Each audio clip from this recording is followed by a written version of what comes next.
चलिए ताइए क्लास में हम लोग देखने वाले हैं इतिहास का चैप्टर 1 है। आपको दिख रहा होगा इतिहास का चैप्टर 1 है, यूरोप में राष्ट्रवाद। इसका जो है हम लोग ऑब्जेक्टिव करने वाले हैं। ठीक है, बहुत सारा क्वेश्चन है, सबका हम लोग क्या करने वाले हैं, ऑब्जेक्टिव देखने वाले हैं। तो आप लोग पूरी वीडियो क्लास को जरूर देखिएगा। ठीक है, आइए पहला नंबर क्वेश्चन है कि रक्त और लोहा के नीति का अवलंबन किसने किया। रक्त और लोहा के नीति का अवलंबन किसने किया, पहला नंबर एक क्वेश्चन है। तो ऑप्शन जो हो जाएगा डी हो जाएगा बिस्मार्क। ऑप्शन क्या हो जाएगा, डी हो जाएगा बिस्मार्क। क्वेश्चन जो है लगभग 100 के प्लस में है, तो पार्ट 1 है और फिर पार्ट 2 भी आएगा। ठीक है, चलिए अगला क्वेश्चन है।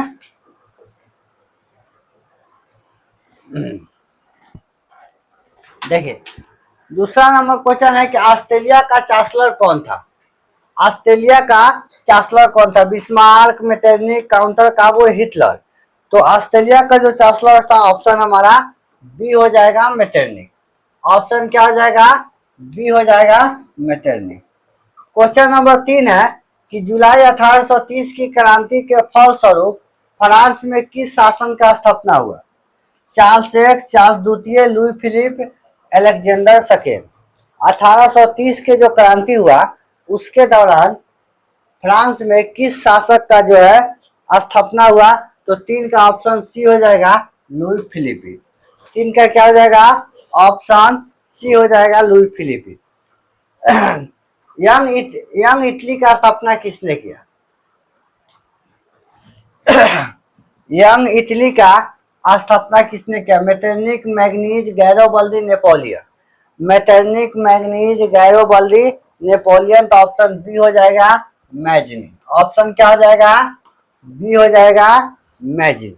चलिए क्वेश्चन नंबर 5 है कि इटली के एकीकरण में किसका योगदान था। इटली के एकीकरण में किसका योगदान था, मैजनी का, काउंटर काबुल का, गैरोबल्दी का, इनमें से सभी का। तो इटली के एकीकरण में सभी का योगदान था। ऑप्शन जो हो जाएगा डी हो जाएगा सभी का बराबर का योगदान था। छठा नंबर कुसुत कौन था। कुसुत कौन था, ब्रिटिश विद्वान, हेगोरियन, राष्ट्रवादी नेता, यूनान का शासक, फ्रांसीसी धर्म सुधारक। तो कुसुत जो था वो हिगोरियन राष्ट्रवादी नेता था। ऑप्शन जो है बी हो जाएगा हिगोरियन राष्ट्रवादी नेता। अगला क्वेश्चन, जर्मन राइन राज्य की स्थापना किसने किया। जर्मन राइन राज्य की स्थापना किसने किया, नेपोलियन 14वीं, Napoleon Bonaparte, Bismarck, Napoleon third. तो क्वेश्चन नंबर 7 का ऑप्शन जो है बी हो जाएगा नेपोलियन बोनापार्ट। ऑप्शन क्या हो जाएगा, बी हो जाएगा नेपोलियन बोनापार्ट। निम्नलिखित में से कौन जर्मन चांसलर है। निम्नलिखित में से कौन जो है जर्मनी का क्या है, चांसलर है। Mazzini, Hegel, Bismarck, Victor Emmanuel. तो क्वेश्चन नंबर 8 का आंसर सबको पता है बिस्मार्क। बिस्मार्क जो है जर्मनी का चांसलर था, अभी नहीं है। नेपल्स की क्रांति कब हुई थी। नेपल्स की क्रांति कब हुई थी, 89 में, 21 में, 39 में या 17 में। तो नेपल्स का जो क्रांति है 1821 में हुआ था, 1821 ईस्वी में। सेदाना का युद्ध में किसकी पराजय हुई थी। सेदान के युद्ध में किसकी पराजय हुई थी, France, Germany, Australia, Prussia. France, Germany, Australia, Prussia. तो ऑप्शन ए हो जाएगा फ्रांस का। ऑप्शन क्या हो जाएगा, ए हो जाएगा फ्रांस का। निम्नलिखित में किसने अपना देश में अनिवार्य सैन्य सेवा लागू की थी। निम्न में से किसने जो है अपने देश में अनिवार्य सैन्य सेवा लागू किया था? मैजनी ने, मेटरनिक ने, बिस्मार्क ने, लेनिन ने। किसने किसने लागू किया था? क्वेश्चन नंबर 11 का आंसर हमारा क्या हो जाएगा?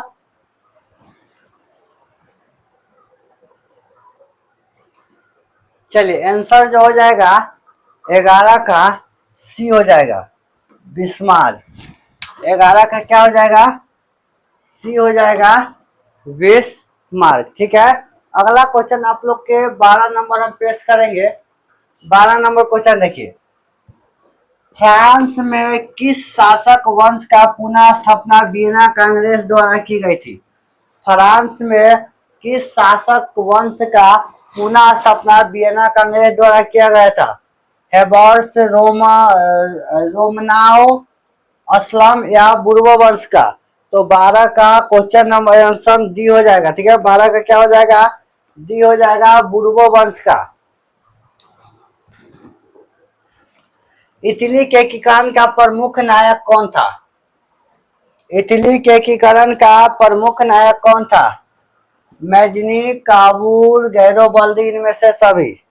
तो क्वेश्चन नंबर 13 का भी ऑप्शन हमारा डी हो जाएगा। 13 का भी ऑप्शन क्या हो जाएगा? डी हो जाएगा। 14 नंबर क्वेश्चन देखते हैं। 1853 से 54 के क्रीमिया युद्ध में काबुल ने किस देश के ओर से युद्ध में सम्मिलित होने का घोषणा की थी? 1853 से 54 के क्रीमिया युद्ध में काबुल ने किस देश के ओर से युद्ध में शामिल होने का घोषणा किया था? France, Australia, Germany, Poland. Question number 14 का जो ऑप्शन हो जाएगा ए हो जाएगा, फ्रांस। क्या हो जाएगा? ए हो जाएगा, फ्रांस। अगला क्वेश्चन देखिए, यूनान स्वतंत्रता संग्राम के दौरान तुर्की के समर्थक कौन थे? यूनान स्वतंत्रता संग्राम के समय तुर्की के समर्थन में कौन था? इंग्लैंड, फ्रांस, मिस्र या रूस? तो इनका जो समर्थन कर रहे थे 15 का सी हो जाएगा, मिस्र। मिस्र जो था समर्थन में था। आइए, सन 1870 में फ्रांस और प्रासा के बीच युद्ध कहाँ हुआ था? सन 1870 में फ्रांस और प्रासा के बीच युद्ध कहाँ हुआ था? सेदान में, सेदोआ में, साइदाइन में, फरफक्टी में। 16 का ऑप्शन जो हो जाएगा ए हो जाएगा, सेदान में। आंसर क्या हो जाएगा? ए हो जाएगा। अगला क्वेश्चन, किस युद्ध के बाद जर्मनी का एकीकरण हुआ? किस युद्ध के बाद जर्मनी का एकीकरण हुआ? क्रीमिया का युद्ध, सेदोवा का युद्ध, फ्रांस डेनमार्क का युद्ध या सेदान का युद्ध? तो 17 का ऑप्शन जो है डी होगा। 17 का क्या हो जाएगा? डी हो जाएगा। 18 नंबर क्वेश्चन देखेंगे, यूरोप का मरीज किसे कहा जाता है? यूरोप का मरीज किसे कहा जाता है? तुर्की को, इटली को, इंग्लैंड को, फ्रांस को? तुर्की को, इटली को, इंग्लैंड को, फ्रांस को? तो तुर्की को ऑप्शन जो हो जाएगा ए हो जाएगा। ठीक है, ऑप्शन क्या हो जाएगा? ए हो जाएगा। 19 नंबर, यंग यूरोप का स्थापना किसने किया? यंग यूरोप का स्थापना किसने किया? मैजनी ने, गैरोबल्दी ने, विक्टर एमोलिन ने, मुसोलिन ने? तो यंग यूरोप का स्थापना जो है मैग्नीज ने किया था, option A. 20 number, Tipu Sultan शासक थे? टीपू सुल्तान शासक थे मैसूर के, शिमला के, कश्मीर के, इनमें से कोई नहीं? तो ऑप्शन यही हो जाएगा, टीपू सुल्तान जो है मैसूर के शासक थे। टीपू सुल्तान मैसूर के शासक थे। गैरोबल्दी पेशा से क्या था? गैरोबल्दी पेशा से क्या था? सिपाही, किसान, जमींदार, नाविक। तो गैरोबल्दी पेशा से जो था नाविक था। क्या था? नाविक। ऑप्शन जो है डी हो जाएगा। परफेक्टी की संधि पर हस्ताक्षर कब हुई थी? परफेक्टी की संधि पर हस्तांतरण कब हुई थी? तो ऑप्शन हो जाएगा, सॉरी सी ना हो जाएगा, 1871 में। यानी कब हुआ था यही संधि, वही पूछ रहा है। 1871 में कौन सी संधि हुई थी? 1871 में कौन सी संधि हुई थी? परफेक्टी की संधि, पेरिस की संधि, बीना सम कांग्रेस। अभी बताए ना परफेक्टी की संधि, ऑप्शन ए हो जाएगा। ऑप्शन क्या हो जाएगा? ए हो जाएगा। 24 नंबर, 1830 के क्रांति के बाद फ्रांस में किस शासन वंश का स्थापना हुआ? यानी 1830 के जो क्रांति हुए उसके बाद कैसा शासन आया? संघीय शासन व्यवस्था, संवैधानिक राजतंत्र, गणराज्य, अधिनायकवाद। तो 24 का बी हो जाएगा, संवैधानिक राजतंत्र। 25 नंबर, जर्मनी के एकीकरण के लिए कौन उत्तरदायी था? जर्मनी के एकीकरण के लिए कौन उत्तरदायी था? Count, Cavour, Bismarck, Garibaldi, Mazzini. तो देखिए ऑप्शन जो हो जाएगा बी हो जाएगा, मैगनीज, सॉरी बिस्मार्क। ऑप्शन जो है बी हो जाएगा, बिस्मार्क। इटली के एकीकरण में निम्न में से किसका संबंध नहीं है? इटली के एकीकरण में निम्न में से किसका संबंध नहीं है? तो 27-26 का। ऑप्शन जो है बी हो जाएगा, मैजनी। ऑप्शन बी हो जाएगा ना? नहीं, ऑप्शन ए है, ए है बिस्मार्क। ऑप्शन ए हो जाएगा, बिस्मार्क। इटली और जर्मनी के एकीकरण के विरुद्ध निम्न में से कौन था? इटली और जर्मनी के एकीकरण का विरुद्ध में कौन था? इंग्लैंड, रूस, ऑस्ट्रेलिया, फ्रांस। तो सबके विरोध में जो था ऑस्ट्रेलिया था। कौन था? ऑस्ट्रेलिया। ठीक है, अगला क्वेश्चन 28 नंबर, जर्मनी का एकीकरण का प्रमुख वास्तुकार कौन था? जर्मनी के एकीकरण के प्रमुख वास्तुकार कौन था? प्रमुख मैगनीज, गैरोबल्दी, लेनिन या बिस्मार्क? प्रमुख पूछ रहा है, याद रखिएगा। तो ऑप्शन जो हो जाएगा हमारा डी हो जाएगा, बिस्मार्क। ऑप्शन क्या हो जाएगा? डी हो जाएगा, बिस्मार्क। 29 नंबर है, परफेक्टी की संधि किस वर्ष हुई थी? परफेक्टी की संधि किस वर्ष हुई थी? तो ऑप्शन क्या हो जाएगा? 64 है, 66 है, 70 है, 71 है। क्वेश्चन नंबर 29 का ऑप्शन डी हो जाएगा, 1871 में। 1871 में जेलवेराइन संबंधित था क्रांतिकारियों से, व्यापारियों से, विद्वानों से, पदाधिकारियों से। तो जेलवेराइन जो है एक व्यापारियों से संबंधित है, व्यापारियों के लिए एक संस्था था। ऑप्शन जो है बी हो जाएगा। सेदिनिया का राजा कौन था? विक्टर एमोलिन, नेपोलियन, चांसलर, इनमें से कोई नहीं। सेदोनिया का राजा कौन था? तो ऑप्शन ए हो जाएगा, विक्टर एमोलिन। ऑप्शन क्या हो जाएगा? ए हो जाएगा। तो आप लोग बताइए 31 में कितना सही हुआ? पहले यहाँ पे बता दीजिए, उसके बाद आगे बढ़ेंगे। 31 में कितना सही हुआ?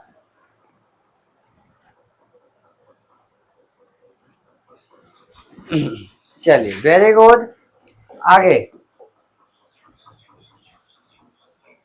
काउंटर काबुल को विक्टर एमोलिन ने किस पद की नियुक्ति की?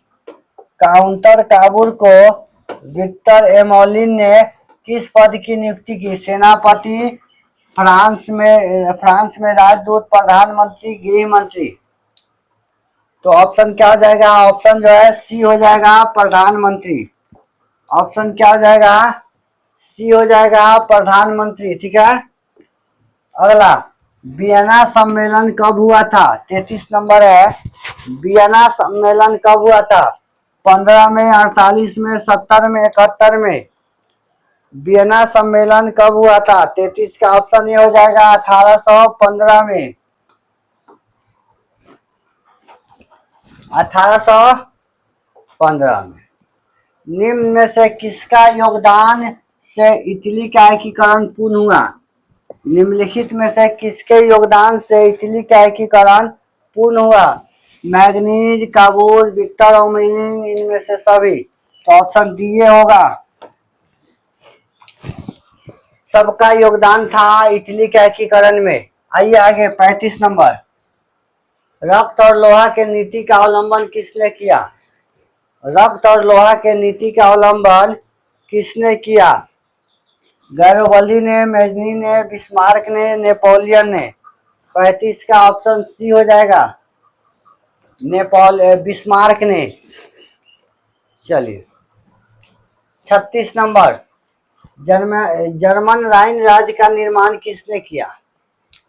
जर्मन राइन राज्य का निर्माण किसने किया? लुई 18वीं, Napoleon Bonaparte, Napoleon third, Bismarck. Question number 36 का ऑप्शन बी हो जाएगा, नेपोलियन बोनापार्ट। ऑप्शन क्या हो जाएगा? बी हो जाएगा, नेपोलियन बोनापार्ट। आइए ना, हमारा बिहार में लुई 16वीं को फांसी कब दी गई? लुई 16वीं को फांसी कब दी गई? 48 में, 93 में, 98 में, 54 में। तो 1793 में। लुई 16वां को फांसी 1793 में दिया गया था।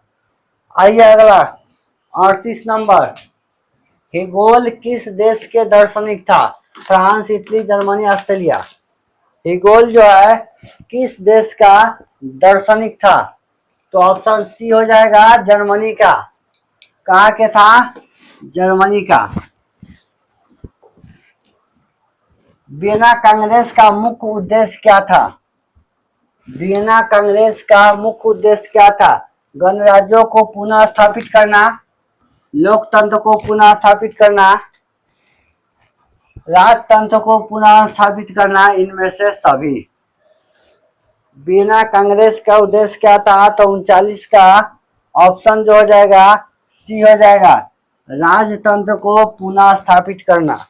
ऑप्शन क्या हो जाएगा? सी। 40 नंबर। फ्रांसीसी क्रांति कब हुई थी? फ्रांसीसी क्रांति कब हुई थी? 89 में, 1804 में, 71 में, 17 में। फ्रांसीसी क्रांति कब हुई थी? 40 का ऑप्शन बी हो जाएगा, 1804 में। ऑप्शन बी हो जाएगा, 1804 में।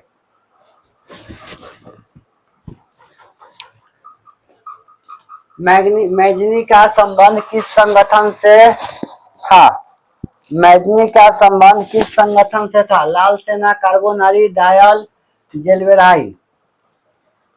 तो ऑप्शन बी हो जाएगा, कार्बोनारी से।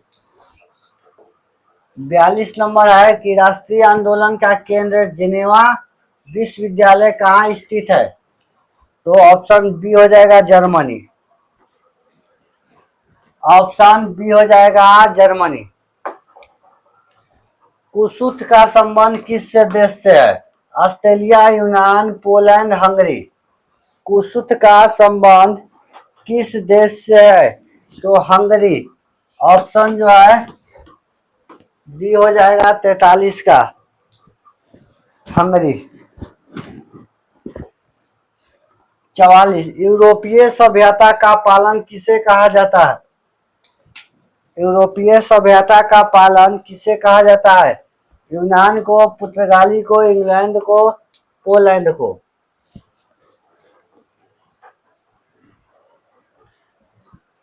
ऑप्शन ए हो जाएगा यूनान को। ऑप्शन क्या हो जाएगा? ए हो जाएगा यूनान को। प्रथम जेनेवा कन्वेंशन कब हुआ था? प्रथम जनेवा कन्वेंशन कब हुआ था? 54 में, 64 में, 74 में, 84 में। 54 में, 64 में, 74 में, 84 में। तो ऑप्शन बी हो जाएगा 64 में।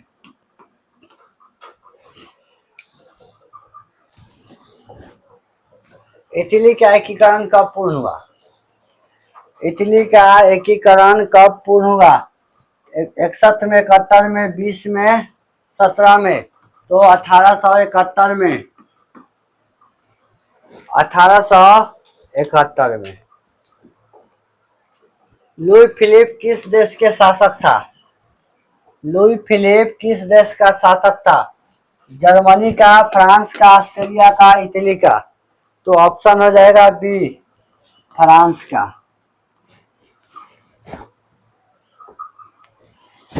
1871 में विलियम प्रथम कहाँ के सम्राट बना? 1871 में विलियम प्रथम कहाँ का सम्राट बना? इंग्लैंड का, इटली का, जर्मनी का, पोलैंड का। ऑप्शन सी हो जाएगा जर्मनी का।